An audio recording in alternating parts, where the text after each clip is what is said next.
Since we are talking about traveling with pets today, I wanted to introduce my two kittens. Well, I call them kittens. They're about a year and a half. This is Echo, and she does not like being on camera. And this is her brother Reese. So, traveling with human kids is one thing, but traveling with fur babies is another ballpark in and of itself. For one thing, there's not a whole lot of information on what you need as far as vaccine records, proof of ownership, things like that. And unfortunately, no matter how old your pets get, you won't be able to explain to them what's going on like you would a human kid. So because this is something that I've personally had to deal with, I wanted to share my favorite tips and tricks. But before I do that, I'm gonna go fix whatever my cat just knocked over. Today we're gonna be looking at two separate scenarios, whether you're leaving your animals home or whether you're taking them on vacation with you. If you are leaving your pets, the best case scenario is to get a friend or family member to go and check in on your pet once or twice a day. This way they can feed them, water them, let them out if needed, and give them some much needed company. If you don't have anyone that's available to pet sit, you can always look up professionals online with a good rating and history. Most animals are more comfortable in their home environment, but if somebody going back and forth to your house every day isn't an option, you may want to consider in-home boarding. I would definitely only let your pet board with somebody that you know very well or has had experience boarding multiple animals, because the number one priority is that your pet is safe and comfortable.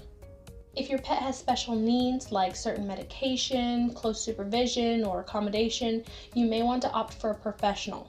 This is obviously going to be much more expensive than the other options, but sometimes it's necessary.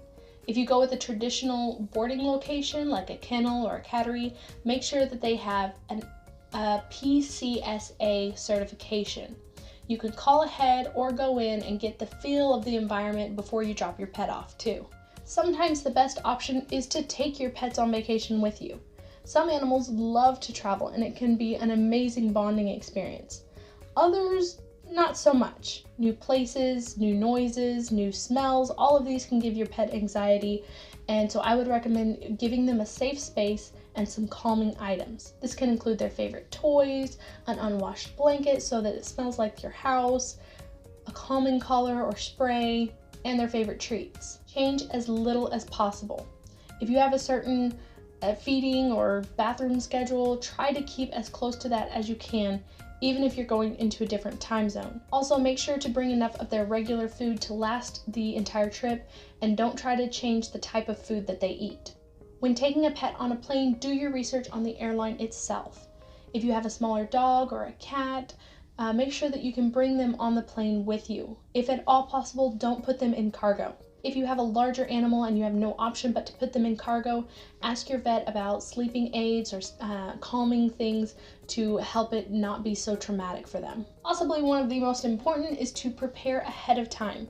Get your pet used to their carrier by having it open in the room and maybe giving them treats every time they go inside of it, just to give it that positive reinforcement. Make sure you have all the correct paperwork that you need. This can include vaccination records, chips, health certificates. You can even see how well your animal will travel by practicing in your car beforehand.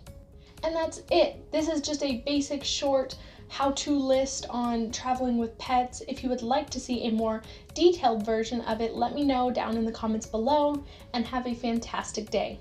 Happy travels!